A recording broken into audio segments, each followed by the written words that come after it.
इस समय हम गाजीपुर के बिंदौलिया में मौजूद हैं और राष्ट्रीय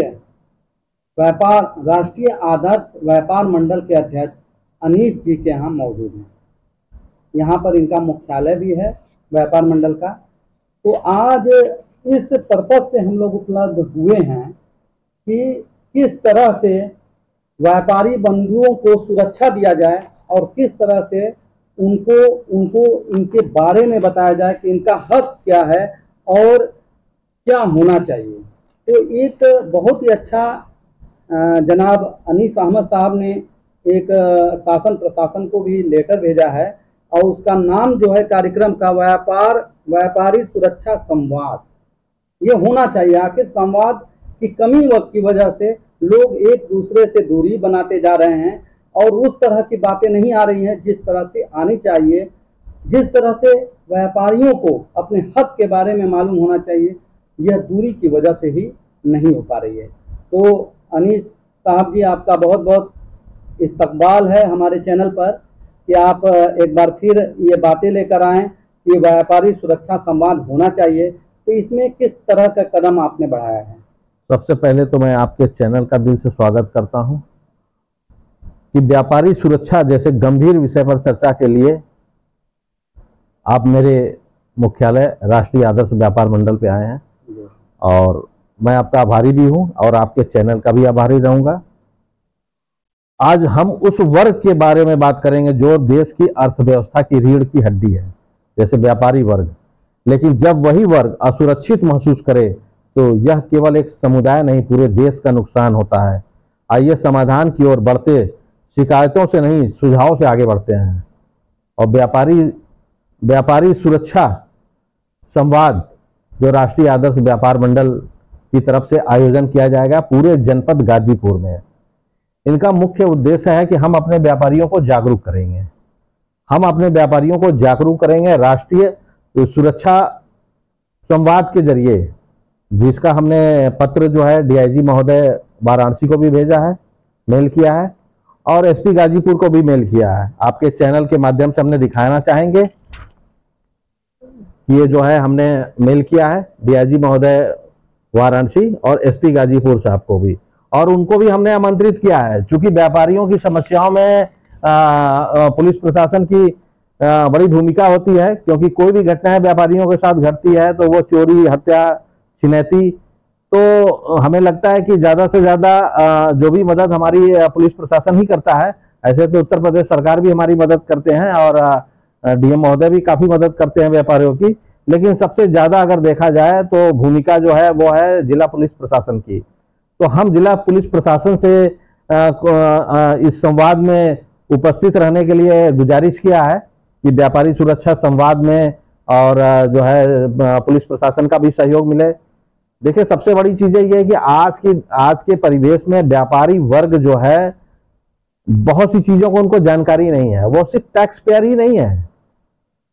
अगर गवर्नमेंट को व्यापारी समाज टैक्स देता है तो बदले में सरकार भी व्यापारी समाज को बहुत कुछ देती है, जो व्यापारी समाज को असल में जानकारी नहीं है, पता नहीं है कि सरकार जो हमें सुविधाएं देती है, जो व्यवस्थाएं देती है, हमें कैसे उसका यूज करना है, कैसे हमें उसका यूटिलाइजेशन करना है। तो ये व्यापारी सुरक्षा जो है संवाद के जरिए ही हम अपने जनपद के नहीं पूरे उत्तर प्रदेश के व्यापारियों को ये बात बताएंगे। व्यापारी सुरक्षा संवाद में हम जिला पुलिस प्रशासन, शासन सबको शामिल करेंगे और उनसे हम रिक्वेस्ट करेंगे, अनुरोध करेंगे, और तमाम जनपद के जनप्रतिनिधियों से भी हम अनुरोध करते हैं, विनम्रता पूर्वक अनुरोध करते हैं कि व्यापारी सुरक्षा संवाद में हमारे जनप्रतिनिधि भी आए और व्यापारी समाज की गरिमा को बढ़ाए।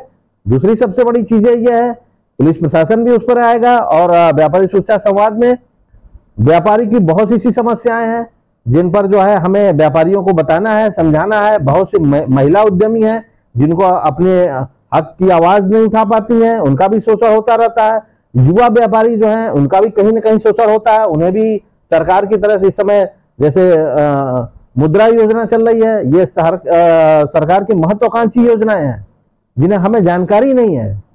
तो ये बात को मैं थोड़ा सा काटूंगा जी। कि ये क्या छोटे व्यापारी बड़े व्यापारी का अलग अलग ये संवाद होगा कि सारे लोगों के लिए है? नहीं, आपको बताना, आपके चैनल के माध्यम से आपको पत्रकार महोदय ये बताना चाहेंगे कि ये व्यापारी राष्ट्रीय आदर्श व्यापार मंडल में कोई छोटा कोई बड़ा नहीं है।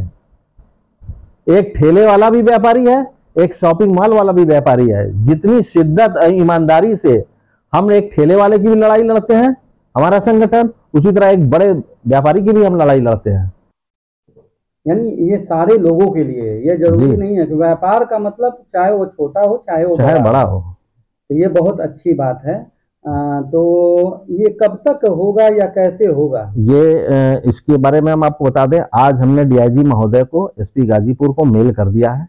जैसे उनकी अनुमति मिलेगी कि हाँ हम आपके व्यापारी सुरक्षा संवाद में पार्टिसिपेट करेंगे, उनकी अनुमति मिलते हम पूरे जनपद में व्यापारी सुरक्षा संवाद चालू कर देंगे, जिसमें हमने जनप्रतिनिधियों को भी पत्र लिखा है कि जनप्रतिनिधि भी आए व्यापारी सुरक्षा संवाद में, वो भी आए और व्यापारियों को में एक जागरूकता को बढ़ाना है और व्यापारी समाज में एक संदेश देना है कि आपके साथ, हमारे साथ जिला प्रशासन, पुलिस प्रशासन, जनप्रतिनिधि, प्रदेश सरकार, सारे लोग शामिल हैं। छोटा से एक माफी चाहूंगा ये बात करने के लिए। आपने कितने अच्छे से ये बात बताया कि सारे लोग, चाहे छोटा हो चाहे बड़ा व्यापारी हो, जुड़ा रहेगा।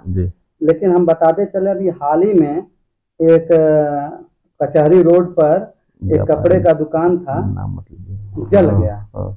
लेकिन बहुत से व्यापारी बंधु आए और उसमें बात रखा गया कि हम मदद करेंगे, हम मदद करेंगे। हमको लग रहा है कि 6 से 7 दिन हो गया, अभी तक कोई ऐसा मदद उनको कोई के जरिए नहीं मिला। ये बड़ी लज्जा की बात होती है कि इतने बड़े बड़े व्यापारी बंधु हैं, अगर उसको आर्थिक रूप से भी थोड़ा सी प्रेजेंट टाइम में मदद कर दें तो कितना मतलब वो होता। क्या हम समझते हैं कि छोटे व्यापारी बेचारे अपने कमाने के लिए ही दूर रहते हैं, ये सब चीजों में शामिल नहीं हो पाते हैं, लेकिन ऐसे ही ऐसे मौकों पर दिखाना होता है ना व्यापारी बंधु को। व्यापारी मंडल है जो गाजीपुर के, तो इसमें हमको लग रहा है कि अभी तक कोई ऐसा व्यापारी नहीं जुटा। देखिए, आपको सबसे पहले उस चीज की जानकारी दे दें कि जो व्यापारी की कपड़े की दुकान थी जो जल के बिल्कुल खाक हो गई, हम हमारे राष्ट्रीय आदर्श व्यापार मंडल का जो ग्रुप है, हमने उसमें अपडेट किया है सारी चीजों को। और व्यक्तिगत रूप से पत्रकार महोदय आपको भी बताना चाहेंगे आपके न्यूज चैनल के माध्यम से कि हमने फोन करके खुद उस कपड़े व्यवसायी को अपने यहाँ बुलाया और सारी बातें उनसे की और ये भी कहा कि आप पहले वहां की साफ सफाई कर लीजिए, करने के बाद आपको कपड़े बेचने हैं या फुटवियर में आना है, जूते चप्पल बेचने हैं। हम चूंकि फुटवियर ट्रेड से आते हैं तो हमने कहा कि ये तो हम तुरंत आपको चालू कर देंगे, लेकिन आपको मौके पर साफ सफाई करके अपनी जगह को व्यवस्थित कर लीजिए। व्यवस्थित करने के बाद तत्काल हम 24 घंटा आपको यहीं मिलेंगे, मेरा आवास भी यहीं पर है, आप आके हमसे संपर्क करिए। हम आपको तुरंत, हम क्षणिक मदद, राष्ट्रीय आदर्श व्यापार मंडल क्षणिक मदद में विश्वास नहीं रखता है। हमने कसम खाया था और हमने वादा किया था जनपद के व्यापारियों से कि हम उसी राख पर अपने व्यापारी को खड़ा करेंगे और उसकी गरिमा को वापस दिलाएंगे। मैं आज दोबारा आपके चैनल के माध्यम से उस बात पर अडिंग हूं और दोहरा रहा हूं कि मैं उसी राह पर उस व्यापारी को खड़ा करूंगा और हमने उनको आश्वासन दे दिया है। हमारे राष्ट्रीय आदर्श व्यापार मंडल के ग्रुप में वो सारी चीजें पड़ी हुई हैं और जब भी वो अपना साफ सफाई करके मेरे पास आएंगे, हमारे यहां से जो भी माल की आवश्यकता होगी उनको बेचने लायक, वो हम तत्काल उनको उसी वक्त दे देंगे। और उनसे हमने वादा किया है कि जो भी व्यापारी हैं, कपड़ा व्यापारी हैं, उनसे आप ले लीजिए, हम उनसे बात कर लेंगे। और ऐसी बात नहीं है कि कोई हमारी बातों को नहीं मानेगा। इतना सम्मान मेरा अभी भी है गाजीपुर में कपड़ा व्यापारियों में। और हम विनम्रता पूर्वक अपने कपड़े के व्यापारियों से अनुरोध करेंगे, विनती करेंगे कि उस व्यापारी की मदद करें। यही व्यापार मंडल सिखाता है।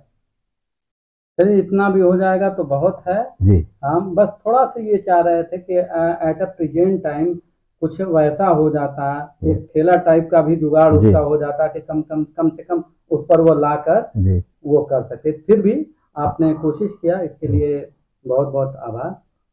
और मैं आपके चैनल को भी पुनः धन्यवाद देना चाहूँगा और आमंत्रित करना चाहूँगा कि व्यापारी सुरक्षा संवाद में आपके चैनल भी जो है आमंत्रित है, और हमारे व्यापारी सुरक्षा संवाद को हम सबको मिल के आगे बढ़ाना है और व्यापारी समाज में एक अच्छा मैसेज देना है। यही हमारी गंगा जमुनी तहजीब है गाजीपुर की। बिल्कुल बिल्कुल। जय हिंद।